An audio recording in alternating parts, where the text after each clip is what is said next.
할머니, 좋은 소식이에요. 어떻게 됐어? 50만 원이 70만 원이 됐어요. 20만 원 벌었어요. 정말?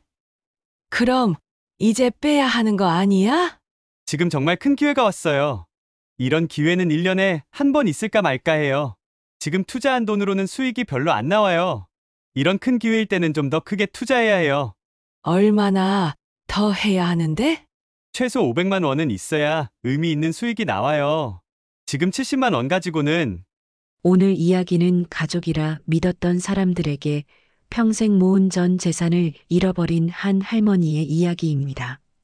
과연 정희 할머니는 이 절망적인 상황에서 어떻게 다시 일어설 수 있을까요? 그 전에 잠깐 3초만 투자해서 구독, 좋아요 버튼을 꾹 눌러주시면 영상 제작에 큰 힘이 됩니다. 지금 바로 시작하겠습니다. 서울 변두리 낡은 아파트 4층. 김정희는 아침 7시면 어김없이 눈을 떴습니다. 남편 병수가 세상을 떠난 지 벌써 3년이 지났지만 여전히 침대 오른쪽 자리는 비워두고 있었죠. 습관이란 참 무서운 것이어서 아직도 아침에 일어나면 옆자리를 살짝 돌아보곤 했습니다. 오늘도 또 하루가 시작되는구나. 정희는 작은 한숨을 쉬며 몸을 일으켰습니다.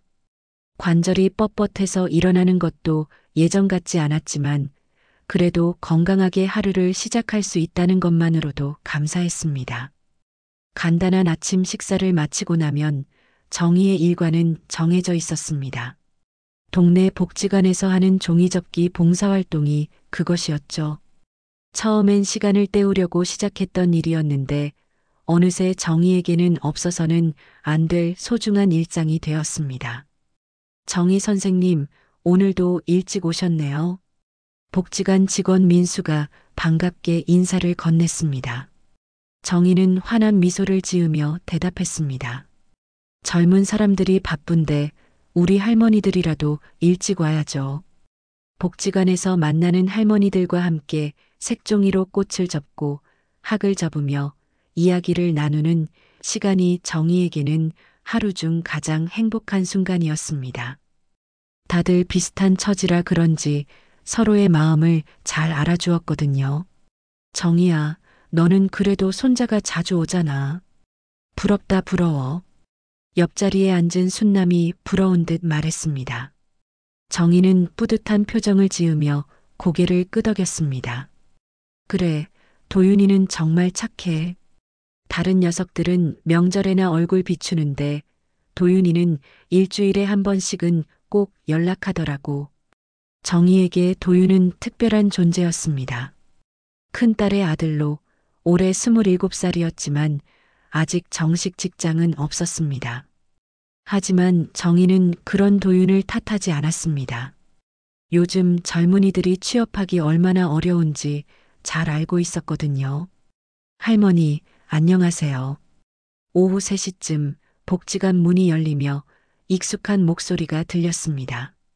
정희는 고개를 들어보니 도윤이 손에 과자 봉지를 들고 서 있었습니다. 아이고, 도윤아. 어쩐 일이야? 정희는 반가운 마음에 얼른 일어나 도윤을 맞았습니다. 그냥 할머니 얼굴 보고 싶어서 왔어요. 이것도 사왔어요. 도윤은 할머니들이 좋아할 만한 옛날 과자를 내밀었습니다. 복지관 할머니들은 모두 도윤을 반겨주었습니다. 정희야, 정말 좋은 손자 뒀구나. 저런 효자가 어디 있어. 정희는 가슴이 뿌듯했습니다. 자식들은 바쁘다는 핑계로 연락도 뜸한데 도윤만큼은 늘 정희를 찾아주었거든요. 집에 돌아가는 길에 도윤과 함께 걷는 정희의 발걸음은 한결 가벼워졌습니다. 할머니, 요즘 어떻게 지내세요? 도윤이 물었습니다. 정희는 잠시 생각에 잠겼습니다. 어떻게 지내고 있을까요? 매일 비슷한 일상의 반복이었습니다. 연금으로 생활비를 충당하고 복지관에서 봉사활동을 하고 저녁에는 혼자 텔레비전을 보며 시간을 보내는 것이 전부였습니다. 그저 그렇지 뭐. 할머니가 뭘 특별하게 하고 살겠니? 정희는 담담하게 대답했습니다. 하지만 마음속으로는 허전함이 있었습니다. 병수가 있을 때는 둘이서 이런저런 이야기도 나누고 함께 시장도 보러 다니고 가끔은 여행도 다녔는데 이제는 그런 일상이 그리워졌습니다. 집에 도착한 후 도윤은 할머니와 함께 차를 마시며 이야기를 나누었습니다. 할머니, 연금으로 생활하시기 힘들지 않으세요? 도윤의 갑작스러운 질문에 정희는 고개를 갸웃했습니다. 힘들긴 하지만 그래도 살만하다. 욕심 안 부리고 검소하게 살면 되거든. 요즘은 물가가 너무 올라서 연금만으로는 안 될 것 같은데요. 도윤이 걱정스러운 표정을 지었습니다. 정희는 따뜻한 시선으로 도윤을 바라보며 말했습니다. 도윤아, 할머니 걱정은 하지 마. 그동안 모은 돈도 있고 큰 돈 쓸 일도 없으니까 괜찮아. 그날 저녁 도윤이 집으로 돌아간 후 정희는 혼자 앉아 생각에 잠겼습니다. 정말 괜찮을까요? 물가는 계속 오르고 있고 병원비도 점점 부담스러워지고 있었습니다. 하지만 정희는 자식들에게 짐이 되고 싶지 않았습니다. 특히 도윤 같은 착한 손자에게는 더욱 그랬습니다. 창밖으로 해가 지는 모습을 바라보며 정희는 조용히 중얼거렸습니다. 병수야, 나 혼자 이렇게 살아도 되는 걸까? 대답은 들리지 않았지만 정희는 마음속으로 남편의 목소리를 떠올렸습니다. 분명 병수라면 당신은 충분히 잘하고 있어라고 말해줄 것 같았습니다. 하지만 세상은 정희가 알고 있는 것보다 빠르게 변하고 있었습니다. 복지관에서 만나는 할머니들 사이에서도 요즘 새로운 화제거리가 생겼습니다. 비트코인이니 주식이니 하는 이야기들이었죠. 정희에게는 아직 낯선 세상의 이야기였지만 언젠가는 그런 변화의 물결이 정희의 평온한 일상까지 찾아올 것이었습니다. 며칠 후 정희는 복지관에서 평소와 다른 분위기를 느꼈습니다. 할머니들이 모여 앉아 뭔가 심각하게 이야기를 나누고 있었거든요. 순남아, 무슨 이야기 그렇게 열심히 하고 있어? 정희가 다가가며 물었습니다. 아, 정희야. 옆집 할머니가 비트코인으로 용돈 벌었다는 얘기하고 있었어. 신기하지 않아? 정희는 고개를 갸웃했습니다. 비트코인이라는 단어는 들어봤지만 정확히 무엇인지는 알지 못했습니다. 그게 뭔데 그렇게 돈이 돼? 인터넷으로 하는 거라던데 자세한 건 나도 잘 모르겠어. 하지만 요즘 젊은 사람들은 다 한다더라고.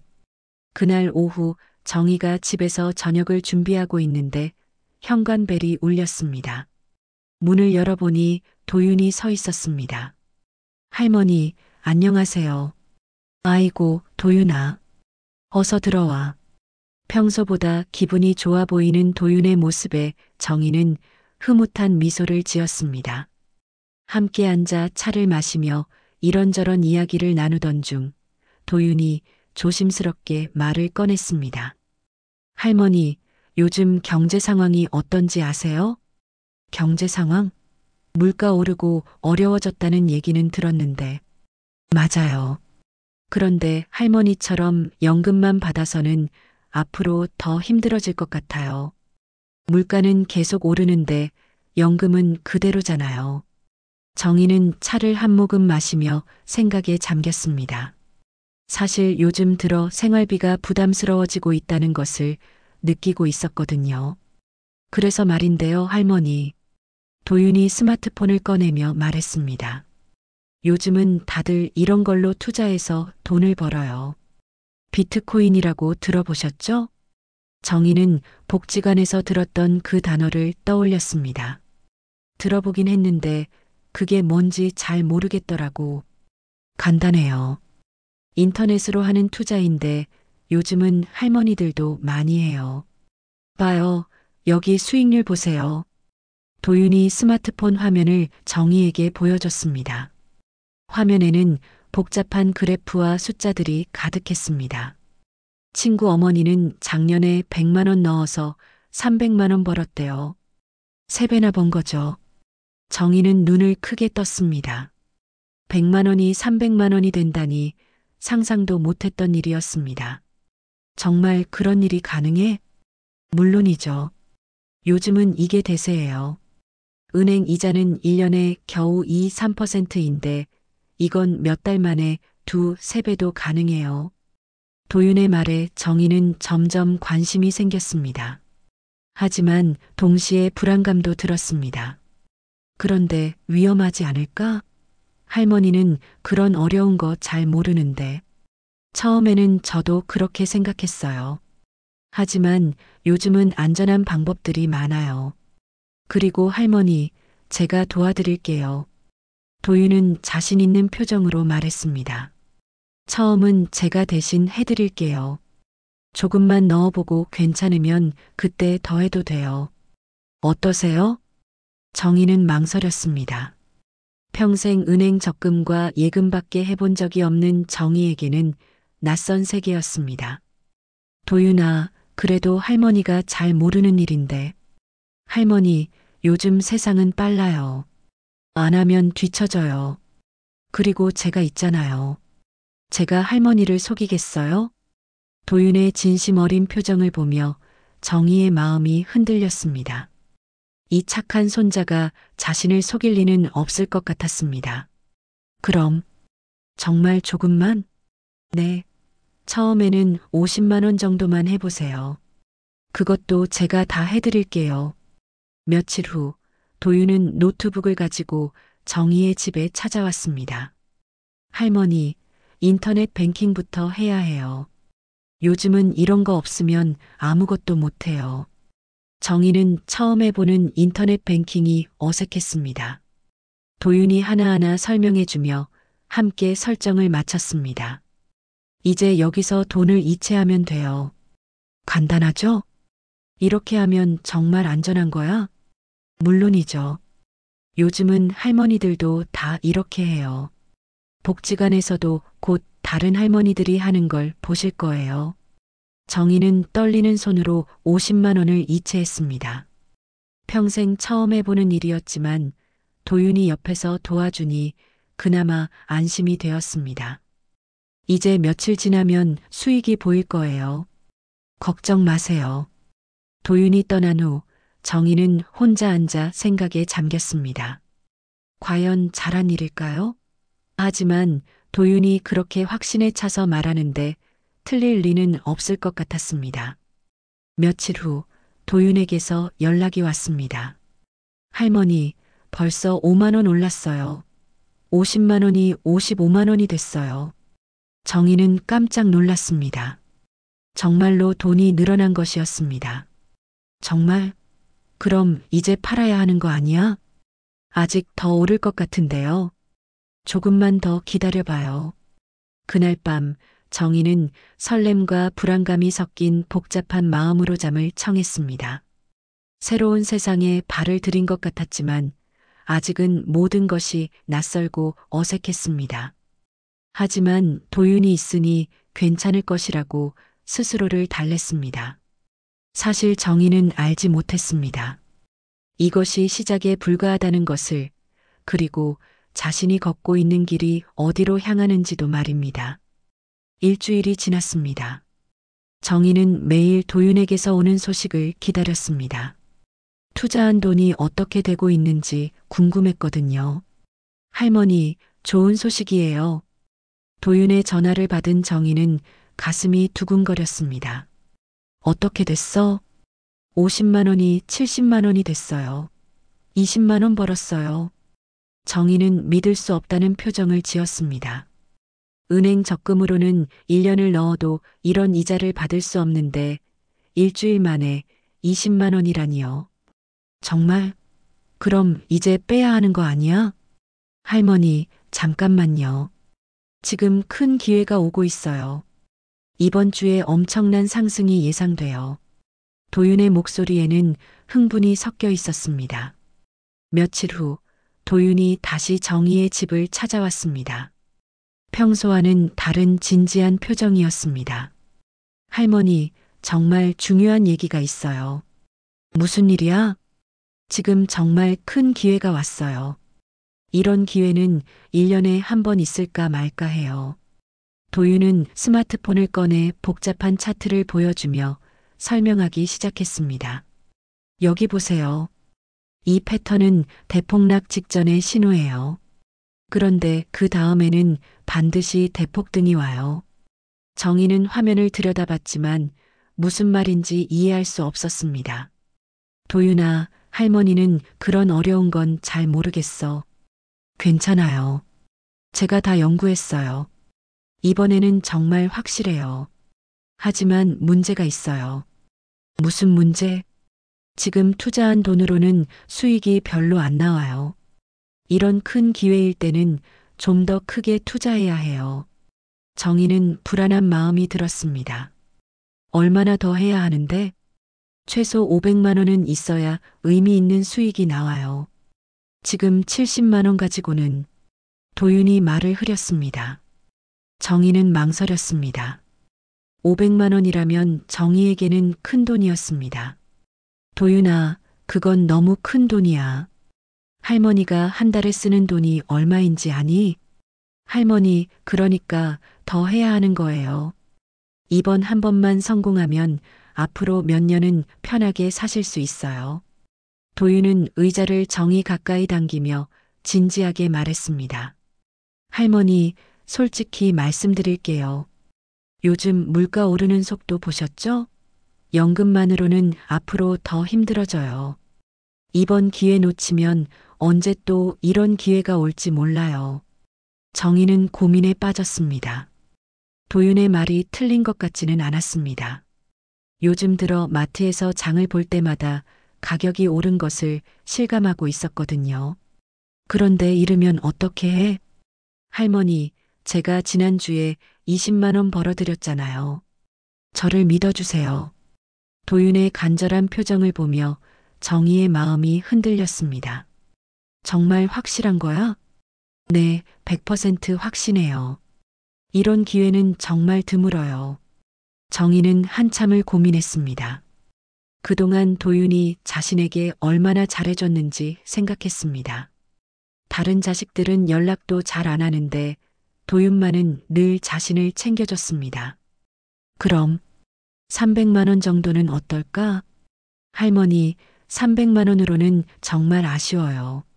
최소 500만 원은 해야 의미가 있어요. 도윤이 아쉬운 표정을 지었습니다. 아니면 이렇게 하세요. 1000만 원 정도 투자하시면 정말 큰 돈 벌 수 있어요. 정희는 깜짝 놀랐습니다. 1000만 원? 그건 너무 많아. 할머니, 생각해 보세요. 1000만 원 투자해서 2000만 원, 3000만 원 벌면 앞으로 평생 걱정 없잖아요. 도윤의 말에 정희는 점점 마음이 기울었습니다. 평생 걱정 없이 살 수 있다면 정말 안전한 거야? 물론이죠. 제가 할머니를 위험에 빠뜨리겠어요? 결국 정희는 고개를 끄덕였습니다. 그럼 1000만 원 해보자. 도윤의 얼굴이 환해졌습니다. 할머니, 정말 잘 결정하셨어요. 이번에는 정말 대박 날 거예요. 며칠 후 도윤은 다시 찾아왔습니다. 이번에는 더욱 심각한 표정이었습니다. 할머니, 지금 진짜 역사적인 기회가 왔어요. 또 무슨 일이야? 큰 손들이 움직이고 있어요. 이번 주가 정말 마지막 기회예요. 도윤은 스마트폰으로 뉴스 기사들을 보여줬습니다. 여기 보세요. 전문가들도 다 말하고 있어요. 지금이 절호의 기회라고. 정희는 기사를 읽어보려 했지만 어려운 용어들 투성이었습니다. 도윤아, 1000만 원도 큰 돈인데 또 더 하라는 거야? 할머니, 이번만큼은 좀 크게 가야 해요. 이런 기회는 정말 한 번뿐이에요. 도윤이 정희의 손을 잡으며 말했습니다. 할머니가 평생 모으신 돈이 얼마나 돼요? 정희는 잠시 망설였다가 대답했습니다. 은행에 3천만 원 정도 있어. 그럼 이번에 그 돈으로 정말 큰 돈 벌어보세요. 성공하면 1억도 가능해요. 정희는 깊은 고민에 빠졌습니다. 3천만 원은 정희가 평생 모은 전 재산이었습니다. 남편과 함께 조금씩 모아온 소중한 돈이었죠. 도윤아, 그건 할머니 전 재산이야. 그걸 다 잃으면 할머니, 저를 믿어주세요. 제가 할머니를 위해서 하는 말이에요. 도윤의 간절한 눈빛을 보며 정희는 마음이 약해졌습니다. 내가 살아서 뭐하니? 도윤이 내가 잘 살면 그걸로 됐다. 정희는 마침내 결심했습니다. 이 착한 손자를 위해서라면 위험을 감수할 수도 있을 것 같았습니다. 알겠어. 할머니가 믿는다. 그날 정희는 평생 모은 전 재산 3천만 원을 모두 도윤에게 맡겼습니다. 그 순간 정희는 알지 못했습니다. 자신이 얼마나 큰 실수를 하고 있는지를 말입니다. 3천만 원을 투자한 후 첫 이틀 동안은 도윤에게서 좋은 소식이 계속 들려왔습니다. 할머니, 벌써 200만 원 올랐어요. 3,200만 원이 됐어요. 정희는 가슴이 뛰었습니다. 이틀 만에 200만 원이라니 정말 믿기 어려운 일이었습니다. 정말? 그럼 이제 그만해도 되는 거 아니야? 아직 더 오를 것 같은데요. 조금만 더 기다려봐요. 셋째 날에도 도윤에게서 연락이 왔습니다. 할머니, 3,500만 원까지 올랐어요. 500만 원 벌었어요. 정희는 기뻤습니다. 이렇게 쉽게 돈을 벌 수 있다니 도윤이 정말 대단한 것 같았습니다. 하지만 넷째 날부터는 연락이 뜸해지기 시작했습니다. 정희가 전화를 걸어도 도윤은 받지 않았습니다. 문자를 보내도 답이 없었습니다. 이상하네. 왜 연락이 안 될까? 정희는 불안한 마음이 들기 시작했습니다. 혹시 무슨 일이 생긴 건 아닐까요? 일주일이 지나도 도윤에게서는 아무 소식이 없었습니다. 정희는 밤잠을 이루지 못했습니다. 3천만 원이라는 큰 돈이 어떻게 되고 있는지 알 수가 없었거든요. 도윤아, 할머니야. 연락 좀 해줘. 걱정된다. 정희는 하루에도 몇 번씩 도윤에게 문자를 보냈지만 돌아오는 답은 없었습니다. 복지관에서도 정희의 얼굴이 어두워진 것을 눈치챌 수 있었습니다. 정희야, 요즘 안색이 안 좋네. 무슨 일 있어? 순남이 걱정스럽게 물었습니다. 아니야, 아무것도 아니야. 정희는 애써 웃으며 대답했지만 마음속은 온통 걱정뿐이었습니다. 이틀이 더 지나도 도윤에게서는 연락이 없었습니다. 정희는 더 이상 참을 수 없었습니다. 도윤의 어머니이자 자신의 큰딸 미경에게 전화를 걸었습니다. 미경아, 엄마야. 엄마. 무슨 일이세요? 도윤이 요즘 연락이 안 되는데 혹시 무슨 일 있는 거 아니야? 전화 너머로 미경이 한숨을 쉬는 소리가 들렸습니다. 엄마, 도윤이 요즘 이상해요. 집에도 안 들어오고 연락도 안 받아요. 정희의 가슴이 철렁 내려앉았습니다. 그럼 지금 어디 있는지도 모른다는 얘기야? 네. 친구들한테 물어봐도 모른다고 하고요. 정희는 목소리가 떨렸습니다. 미경아, 사실은. 정희는 도윤에게 돈을 맡긴 이야기를 털어놓으려 했지만 말이 나오지 않았습니다. 엄마, 왜요? 무슨 일 있으세요? 아니야. 그냥 도윤이가 걱정돼서. 미경은 잠시 침묵하다가 말했습니다. 엄마, 혹시 도윤이한테 돈 빌려주신 거 아니에요? 정희는 깜짝 놀랐습니다. 왜 그런 말을 해? 요즘 도윤이 친구들한테서 돈 빌려서 안 갚는다는 얘기가 나더라요. 그래서 혹시. 정희는 눈앞이 캄캄해졌습니다. 얼마나 빌렸는데?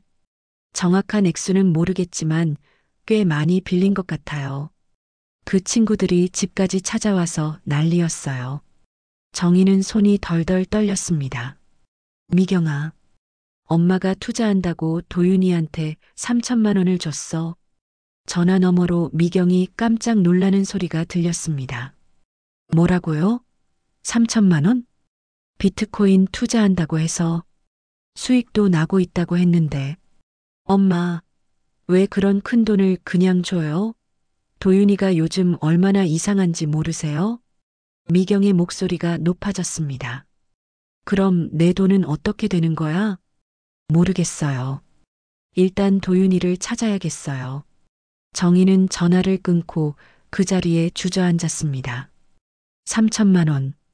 그것은 정희가 평생에 걸쳐 모은 전 재산이었습니다. 남편 병수와 함께 한 푼, 두 푼 모아온 소중한 돈이었습니다. 병수야, 내가 뭔 짓을 한 거야? 정희는 혼자 중얼거리며 눈물을 흘렸습니다. 며칠 후 미경에게서 연락이 왔습니다. 엄마, 도윤이 친구한테 들었는데요. 뭐라고 했어? 도윤이가 친구들한테 한 말이 할머니가 투자하고 싶어 해서 도와준 거라고 하더라고요. 정희는 어이가 없었습니다. 내가 투자하고 싶어 했다고? 네. 그리고 투자는 원래 위험한 거라서 잃을 수도 있는 거라고 했대요. 정희는 분노가 치밀어 올랐습니다. 도윤이 자신을 속였다는 것을 이제야 깨달았습니다. 그럼 내 돈은? 친구 말로는 이미 다 잃었을 거라고 해요. 도윤이가 투자가 아니라 도박을 했다는 얘기도 있고요. 정희는 현실을 받아들일 수 없었습니다. 자신이 그토록 믿었던 도윤이 자신을 속였다니요. 엄마, 근데 더 문제가 있어요. 뭔데? 도윤이가 엄마 명의로 대출도 받았을 수도 있대요. 신분증이나 통장 같은 거 빌려준 적 없으세요? 정희는 기억을 더듬어 봤습니다. 도윤이 인터넷 뱅킹 설정할 때 신분증과 통장을 잠시 맡겼던 기억이 났습니다. 있어. 인터넷 뱅킹 할 때 빨리 은행에 가서 확인해 보세요. 혹시 모르니까요. 정희는 다음날 바로 은행에 갔습니다. 창구 직원이 정희의 계좌를 확인하더니 심각한 표정을 지었습니다. 할머니, 대출이 2천만 원 나와 있네요. 정희는 그 자리에서 쓰러질 뻔했습니다. 3천만 원을 잃은 것도 모자라 2천만 원의 빚까지 생긴 것이었습니다. 언제 대출을 받으셨어요? 저는 대출 받은 적 없는데요. 정희는 떨리는 목소리로 대답했습니다. 이제야 도윤이 얼마나 치밀하게 자신을 속였는지 깨달았습니다. 그날 밤 정희는 잠 못 이루며 천장을 바라봤습니다. 평생 믿고 살아온 세상이 무너져 내리는 기분이었습니다. 가장 믿었던 손자에게 배신당한 충격은 돈을 잃은 것보다도 컸습니다. 은행에서 돌아온 정희는 며칠간 방에만 틀어박혀 있었습니다. 3천만 원을 잃고 2천만 원의 빚까지 진 현실이 받아들여지지 않았습니다. 하루 종일 눈물만 흘렸습니다. 복지관에서도 정의가 나오지 않자 걱정하기 시작했습니다. 순남이 직접 정의의 집까지 찾아왔습니다.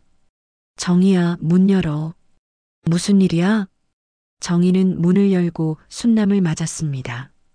며칠 사이에 확연히 늙어 보이는 정의의 모습에 순남은 깜짝 놀랐습니다. 정의야, 왜 이렇게 됐어? 무슨 일 있었어? 정의는 순남에게 모든 사실을 털어놓았습니다. 도윤에게 속아서 전 재산을 잃었다는 것, 심지어 빚까지 졌다는 것을 말입니다.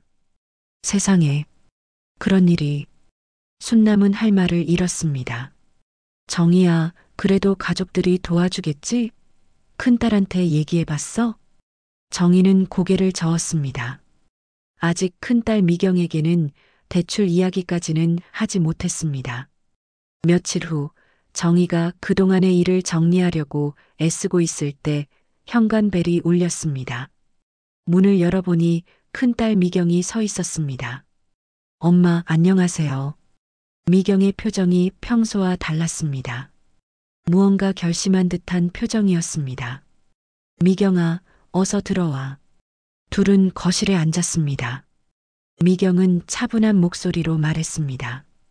엄마, 도윤이 일로 많이 힘드시죠? 응. 정말 믿을 수 없어. 어떻게 손자가 할머니를. 엄마, 그런데 이번 일을 계기로 생각해 볼 게 있어요. 미경의 말에 정희는 고개를 들었습니다. 뭔데? 엄마가 혼자 사시는 게 위험한 것 같아요. 이런 일이 또 생길 수도 있고요. 정희는 미경의 말뜻을 이해하지 못했습니다. 무슨 말이야? 엄마, 이참에 집 명의를 우리한테 넘기고 요양원에 가시는 게 어떨까요? 정희는 귀를 의심했습니다. 뭐라고? 요즘 노인들 대상으로 한 사기가 너무 많아요. 엄마 혼자서는 또 이런 일 당할 수 있어요. 미경은 마치 정희를 걱정하는 듯한 말투로 이야기했지만 정희에게는 전혀 다르게 들렸습니다. 미경아, 지금 무슨 말을 하는 거야? 엄마, 현실적으로 생각해 보세요. 돈도 없고 빚도 있는데 혼자 어떻게 살아요? 정희는 점점 화가 났습니다. 그럼 딸인 내가 도와줘야 하는 거 아니야? 엄마, 저희도 살기 힘들어요. 애들 교육비에 집 대출까지, 엄마까지 부양하기는. 미경의 말에 정희는 머릿속이 하얘졌습니다. 그래서 집을 넘기라는 거야? 엄마, 집 팔아서 엄마 빚 정리하고 요양원비 내면 딱 맞을 것 같아요. 정희는 이제야 상황을 이해했습니다. 미경이 자신의 집을 노리고 있었던 것입니다. 미경아, 내가 정말 내 딸 맞아? 엄마, 감정적으로 생각하지 마세요. 현실적으로 이게 최선이에요. 정희는 갑자기 떠오르는 생각이 있었습니다. 미경아, 너 혹시 뭐려? 정희는 떨리는 목소리로 물었습니다. 너와 도윤이 이거 처음부터 짜고 한 거야? 미경의 표정이 순간 굳었습니다. 엄마, 무슨 말씀이세요? 도윤이가 갑자기 투자 얘기를 꺼낸 것도, 내가 지금 집 얘기를 하는 것도 너무 때가 맞잖아. 정희의 눈에서 눈물이 흘러내렸습니다. 도윤이 혼자 그런 복잡한 일을 할 수 있을까? 인터넷 뱅킹, 대출. 누가 가르쳐 준 거야? 미경은 대답하지 않았습니다. 그저 고개를 돌린 채 정희의 눈을 피했습니다. 미경아, 대답해. 너희들이 짜고 한 거 맞지? 한참의 침묵 후 미경이 작은 목소리로 말했습니다. 엄마, 저희도 살기 힘들어요. 그 순간 정희는 모든 것을 깨달았습니다. 도윤 혼자가 아니라 가족들이 합심해서 자신을 속인 것이었습니다. 그럼 도윤이 말고 다른 애들도 알고 있었던 거야? 미경은 여전히 대답하지 않았습니다. 막내도 알고 있었어? 엄마, 대답해. 정희의 목소리가 커졌습니다. 네, 막내도 알고 있었어요. 정희는 그 자리에 주저앉았습니다. 자신의 세 자식이 모두 합심해서 자신을 속였다는 사실이 믿어지지 않았습니다. 왜 그랬어? 엄마, 어차피 엄마가 돌아가시면 저희가 물려받을 돈이잖아요. 미리 받는다고 생각하세요. 미경의 차가운 말에 정희는 온몸이 떨렸습니다. 그럼 내가 죽기를 기다리고 있었다는 얘기야? 그런 게 아니라. 아니긴 뭐가 아니야. 너희들은 나를 사람으로도 안 본 거잖아. 정희는 분노로 온몸이 떨렸습니다. 나가. 당장 나가. 엄마, 진정하세요. 나가라고. 내 눈에서 사라져. 미경은 할 수 없이 집을 나갔습니다. 정희는 혼자 남아 울었습니다. 평생 키우고 사랑했던 자식들이 자신을 이렇게 배신할 줄은 꿈에도 생각하지 못했습니다. 그날 밤 정희는 잠 못 이루며 생각했습니다. 도대체 어디서부터 잘못된 걸까요? 자식들을 어떻게 키웠기에 이런 일이 생긴 걸까요? 하지만 이제 후회해봐야 소용없었습니다. 중요한 것은 앞으로 어떻게 살아갈 것인가였습니다. 돈도 없고 빚도 있고 믿을 가족도 없는 상황에서 정희는 무엇을 할 수 있을까요? 정희는 결심했습니다. 이대로 당하고만 있을 수는 없었습니다. 비록 늦었지만 싸워볼 생각이었습니다. 자식들이 자신을 버렸다면 이제 정희도 자식들을 가족으로 생각하지 않기로 했습니다. 다음 날 아침 정희는 오랜만에 일찍 일어나 세수를 했습니다. 거울 속 자신의 모습은 초라했지만 눈빛만큼은 예전과 달랐습니다. 포기하지 않겠다는 의지가 담겨 있었습니다. 며칠간 방에 틀어박혀 눈물만 흘리던 정희는 어느 날 갑자기 일어났습니다. 거울을 보니 몰골이 말이 아니었습니다.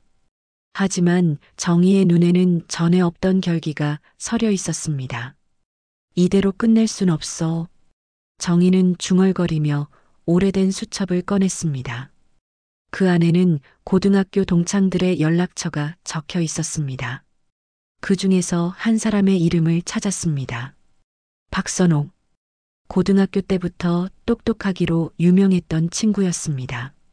전화를 걸기 전 정희는 한참을 망설였습니다. 10년도 넘게 연락하지 않던 친구에게 갑자기 전화를 거는 것이 부담스러웠거든요. 여보세요? 선호가. 나 정희야. 어머, 정희야. 얼마나 오랜만이야. 어떻게 지내? 선옥의 반가운 목소리에 정희는 가슴이 뭉클했습니다. 선호가. 나 지금 큰일 났어. 무슨 일이야? 정희는 그동안 있었던 일을 모두 털어놓았습니다. 도윤에게 속아서 전 재산을 잃었다는 것, 빚까지 졌다는 것, 그리고 자식들이 모두 합심해서 자신을 속였다는 것까지 말입니다. 선옥은 한참 동안 말이 없었습니다. 정희야, 정말 힘들었겠다. 선호가, 나 바보 같지? 근데 이대로 끝낼 순 없을 것 같아. 당연하지. 이런 일을 그냥 넘어가면 안 돼. 선옥의 단호한 목소리에 정희는 용기를 얻었습니다. 선호가, 너 법률 상담소에서 일한다고 했지? 나 도와줄 수 있어? 물론이야. 내일 당장 만나자.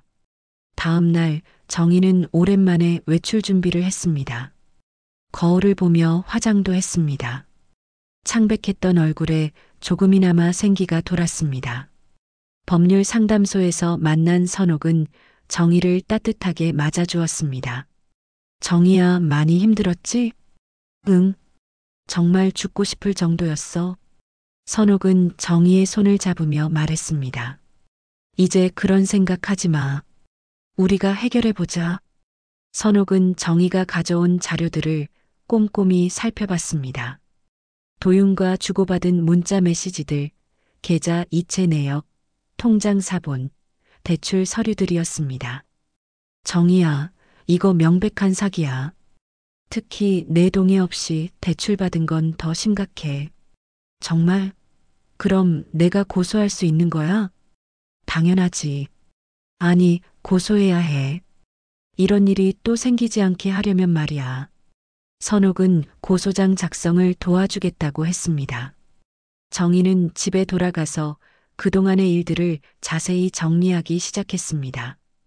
도윤이 처음 비트코인 이야기를 꺼낸 날부터 점점 더 큰 돈을 요구했던 과정, 그리고 연락이 두절된 날까지 모든 것을 시간 순서대로 정리했습니다. 정리하면서 정희는 깨달았습니다. 도윤의 행동에는 일정한 패턴이 있었다는 것을 말입니다. 처음에는 작은 돈으로 시작해서 수익이 났다고 속여서 신뢰를 쌓고 그 다음에는 점점 더 큰 돈을 요구했던 것입니다. 정말 치밀하게 계획했구나. 정희는 분노가 치밀어 올랐습니다. 하지만 동시에 스스로에게도 화가 났습니다. 어떻게 그렇게 쉽게 속을 수 있었을까요? 며칠 후 선옥과 함께 고소장을 작성했습니다. 사기 혐의와 문서 위조 혐의로 도윤을 고발하는 내용이었습니다. 정희야, 이거 제출하면 되돌릴 수 없어. 정말 할 거야? 선옥이 마지막으로 확인했습니다. 응, 해야지.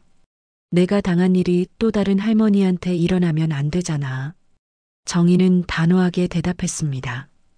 고소장을 제출한 후 며칠이 지나자 경찰서에서 연락이 왔습니다. 조사를 위해 나와달라는 내용이었습니다. 경찰서에서 정희는 자세한 조사를 받았습니다. 처음에는 떨렸지만 점점 차분해졌습니다. 사실대로 말하면 되는 일이었거든요. 할머니, 피해 금액이 얼마나 되시죠? 3천만 원을 투자했다가 잃었고 저도 모르게 2천만 원 대출도 받아져 있었어요. 총 5천만 원 피해를 보신 거네요. 경찰관의 말에 정희는 새삼 실감했습니다. 5천만 원이라는 큰 돈을 잃었다는 것을 말입니다. 조사가 끝난 후 집에 돌아온 정희는 복잡한 심정이었습니다. 고소는 했지만 돈을 돌려받을 수 있을지는 확실하지 않았습니다. 하지만 적어도 가만히 당하고만 있지는 않겠다는 생각이었습니다. 며칠 후 큰딸 미경에게서 전화가 왔습니다. 엄마, 도윤이를 고소했다면서요? 그래 했어. 엄마, 그래도 가족인데 어떻게 그러세요? 미경의 말에 정희는 차가운 웃음을 지었습니다.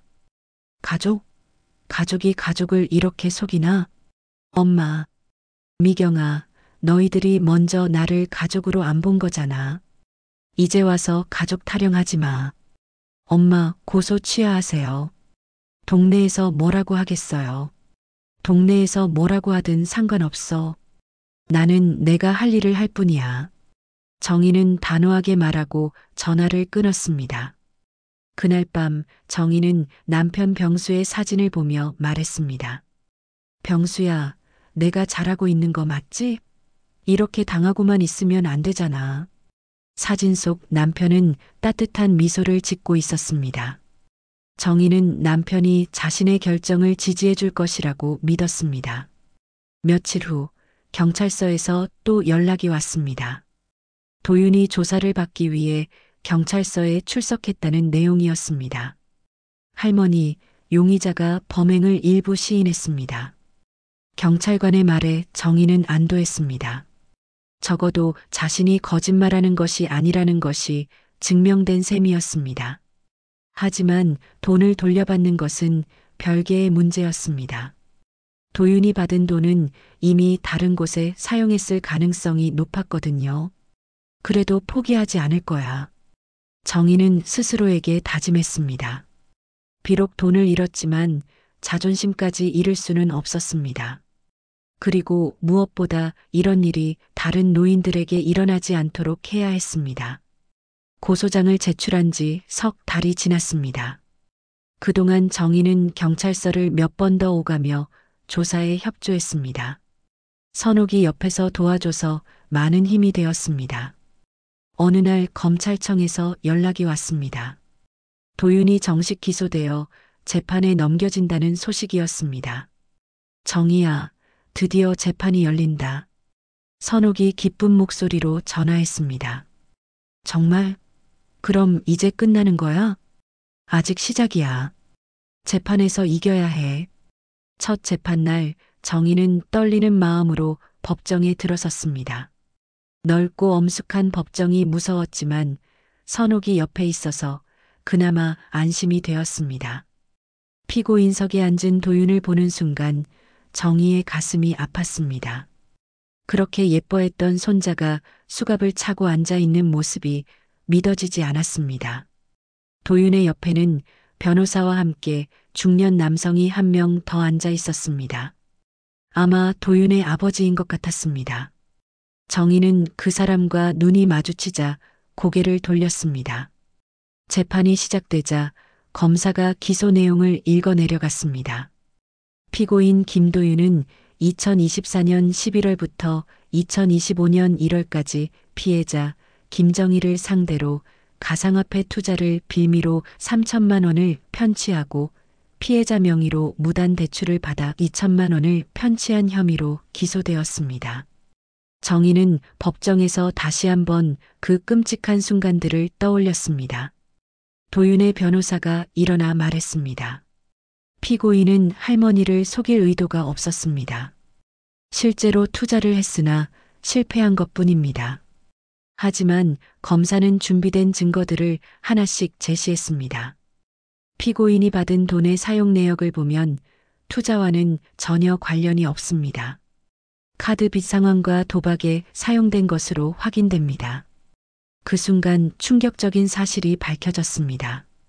조사 결과 피고인의 아버지 김성호의 카드 빚 300만 원과 대출 상환에 500만 원이 사용되었으며 나머지 돈은 온라인 도박 사이트에서 모두 잃은 것으로 확인되었습니다. 정희는 귀를 의심했습니다. 도윤의 아버지 빚을 갚는데 자신의 돈이 사용되었다는 것입니다. 재판장이 도윤에게 물었습니다. 피고인은 이 돈을 정말 투자에 사용할 의도가 있었습니까? 도윤은 한참을 망설이다가 작은 목소리로 대답했습니다. 아니요. 처음부터 아버지 빚을 갚고 제 빚도 정리하려고 했습니다.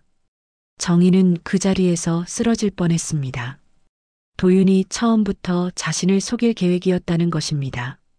그럼 할머니께 한 투자 이야기는 모두 거짓말이었다는 것입니까? 네. 죄송합니다. 검사가 계속 질문했습니다. 피고인의 어머니인 김미경 씨도 이 계획을 알고 있었습니까? 네. 어머니도 알고 있었습니다. 정희는 모든 진실을 알게 되었습니다. 큰딸 미경과 도윤이 함께 계획한 일이었던 것입니다. 언제부터 이 계획을 세웠습니까? 석 달 전부터요. 아버지 빚이 너무 많아져서 어머니와 상의했고 할머니께 도움을 요청하기로 했습니다. 하지만 직접 도움을 요청하지 않고 투자라고 속인 이유는 무엇입니까? 할머니께서 직접적으로 돈을 달라고 하면 주지 않으실 것 같아서요. 재판장이 정희에게 증언을 요청했습니다. 정희는 떨리는 다리로 증인석에 섰습니다. 피해자께서는 어떤 마음으로 돈을 주셨습니까? 정희는 떨리는 목소리로 대답했습니다. 도윤이가 저를 위해서 투자를 도와주겠다고 했습니다. 할머니 혼자서는 어려우니까 자기가 도와주겠다고. 그 말을 믿으셨습니까? 네. 도윤이는 제가 가장 아끼는 손자였습니다. 설마 저를 속일 줄은. 정희는 말을 잇지 못하고 울음을 터뜨렸습니다. 평생 모은 돈을 모두 주신 이유는 무엇입니까? 도윤이가 할머니를 위해서 하는 일이라고 했어요. 그리고 나중에 할머니가 편하게 살 수 있게 해주겠다고. 재판장이 도윤에게 물었습니다. 피고인은 할머니를 속인 것에 대해 어떻게 생각합니까? 도윤은 고개를 숙인 채 대답했습니다. 죄송합니다. 할머니께 용서를 구하고 싶습니다. 하지만 정희는 이미 마음을 굳혔습니다. 재판장이 마지막으로 할 말이 있는지 물었을 때 정희는 일어나서 말했습니다. 재판장님, 저는 도윤이와 미경이를 용서할 수 없습니다. 법정이 조용해졌습니다. 도윤아, 너는 내 손자지만 이제는 남보다도 못한 존재야. 너희는 내 인생을, 내 노후를 통째로 훔쳐갔어. 정희의 목소리는 떨렸지만 단호했습니다.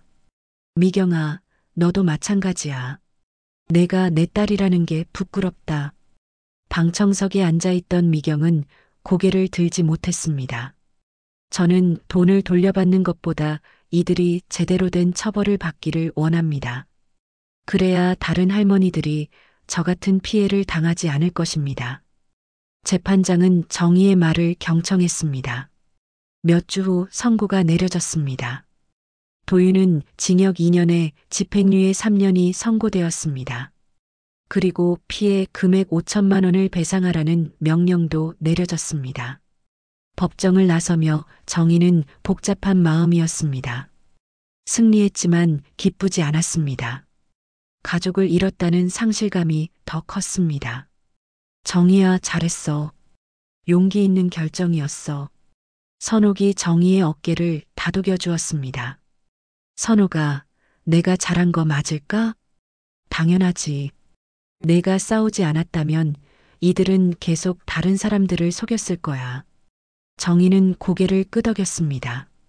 비록 가족을 잃었지만 옳은 일을 했다는 생각이 들었습니다. 재판이 끝난 후 정희의 삶은 완전히 달라졌습니다. 배상 명령이 내려졌지만 실제로 돈을 받기까지는 시간이 오래 걸릴 것 같았습니다. 도윤과 그의 가족들에게는 당장 5천만 원을 마련할 능력이 없었거든요. 정희야, 일단 생활비부터 해결해야겠어. 선옥이 걱정스러운 목소리로 말했습니다. 응, 집도 팔아야 할 것 같아. 정희는 체념한 듯 말했습니다. 2천만 원의 대출금을 갚아야 했고 생활비도 마련해야 했습니다. 하지만 선옥은 다른 생각이 있었습니다. 정희야, 집 팔기 전에 다른 방법을 찾아보자. 정부 지원도 있고 법률구조공단에서도 도와줄 수 있어. 며칠 후 선옥의 도움으로 정희는 여러 기관을 찾아다녔습니다. 노인복지센터, 법률구조공단, 구청 사회복지과까지 다녔습니다. 다행히 정희의 상황을 안타깝게 여긴 구청에서 긴급 생계비를 지원해주기로 했습니다. 그리고 대출금에 대해서도 상환 유예를 받을 수 있었습니다. 할머니, 힘내세요. 세상에는 좋은 사람들이 더 많아요. 구청 사회복지사의 따뜻한 말에 정희는 눈물을 흘렸습니다. 하지만 정희에게는 더 큰 고민이 있었습니다. 앞으로 어떻게 살아가야 할지 막막했거든요. 어느 날 복지관에서 오랜만에 만난 순남이 정희를 반겼습니다. 정희야, 정말 오랜만이다. 어떻게 지냈어? 정희는 그동안의 일을 간단히 설명했습니다. 세상에, 정말 고생 많았구나. 그래도 용기 내서 싸운 거 잘했어. 순남의 격려에 정희는 조금 위로가 되었습니다. 순남아, 요즘 복지관에서는 뭐 하고 있어? 요즘 새로운 프로그램이 생겼어. 노인 금융 사기 예방 교육이라고 하더라고. 정희는 귀가 번쩍 뜨였습니다. 금융 사기 예방 교육? 응, 요즘 할머니들이 사기 많이 당한다고 해서 교육을 하더라고. 근데 강사가 부족해서 경험 있는 분을 찾고 있대. 순남의 말에 정희는 생각에 잠겼습니다. 자신의 경험이 다른 할머니들에게 도움이 될 수 있을 것 같았습니다. 다음 날 정희는 복지관을 찾아갔습니다. 관장님, 저 정희입니다. 아, 정희 할머니. 오랜만이에요. 어떻게 지내셨어요? 관장은 정희를 반갑게 맞았습니다. 관장님, 들으니까 금융 사기 예방 교육을 한다면서요? 네, 맞아요. 요즘 어르신들 피해가 너무 많아서요. 그런데 강사 구하기가 쉽지 않네요. 정희는 용기를 내어 말했습니다. 제가 해볼 수 있을까요? 관장은 깜짝 놀랐습니다. 정희 할머니가요? 하지만 경험이. 관장님, 저도 사기를 당했거든요. 손자한테 5천만 원을. 정희는 자신의 경험을 들려주었습니다. 관장은 진지하게 들었습니다. 그렇다면 정말 좋은 강사가 될 수 있을 것 같은데요. 실제 경험을 바탕으로 한 교육이 가장 효과적이거든요. 일주일 후 정희는 첫 번째 강의를 했습니다. 처음에는 떨렸지만 자신의 이야기를 하다 보니 자연스러워졌습니다. 할머니들, 저는 손자를 너무 믿었어요. 가족이라고 해서 무조건 믿으면 안 됩니다. 정희의 생생한 경험담에 할머니들은 집중해서 들었습니다. 투자한다고 하면서 큰 돈을 요구하면 일단 의심해 보세요. 그리고 혼자 결정하지 말고 주변에 상의하세요. 강의를 마친 후 한 할머니가 정희에게 다가왔습니다. 선생님, 사실 제 손자도 비슷한 얘기를 했는데 이제 어떻게 해야 할지 알겠어요. 정희는 뿌듯했습니다. 자신의 아픈 경험이 다른 사람에게 도움이 되고 있었습니다. 몇 달이 지나자 정희의 강의는 인기가 높아졌습니다. 다른 복지관에서도 강의 요청이 들어왔습니다. 정희야, 정말 잘하고 있어. 벌써 10군데 넘는 복지관에서 강의했잖아. 선옥이 자랑스러워했습니다. 선옥아, 나도 이제 조금씩 보람을 느끼고 있어. 어느 날 정희는 큰 결심을 했습니다. 서울을 떠나 전북의 조용한 시골로 이사하기로 한 것입니다. 정희야, 갑자기 왜 이사를 하려고 해? 순남이 놀라며 물었습니다. 여기 있으면 자꾸 아픈 기억이 떠올라. 새로운 곳에서 새롭게 시작하고 싶어. 정희는 서울에 집을 정리하고 전북 외곽의 작은 전원주택으로 이사했습니다. 집은 작았지만 마당이 있어서 좋았습니다. 새로운 곳에서도 정희의 강의는 계속되었습니다. 이제는 온라인으로도 강의를 했습니다. 안녕하세요. 저는 김정희입니다. 오늘은 가족을 가장한 사기에 대해 말씀드리겠습니다. 컴퓨터 화면을 통해 전국의 할머니들과 만나는 것이 신기했습니다. 이사한 지 6개월이 지났을 때 도윤에게서 편지가 왔습니다. 교도소에서 보낸 편지였습니다. 할머니, 정말 죄송합니다. 제가 정말 잘못했습니다. 할머니의 용서를 구하고 싶습니다. 정희는 편지를 읽고 복잡한 마음이 들었습니다. 분노는 많이 사라졌지만 아직 용서할 마음은 들지 않았습니다.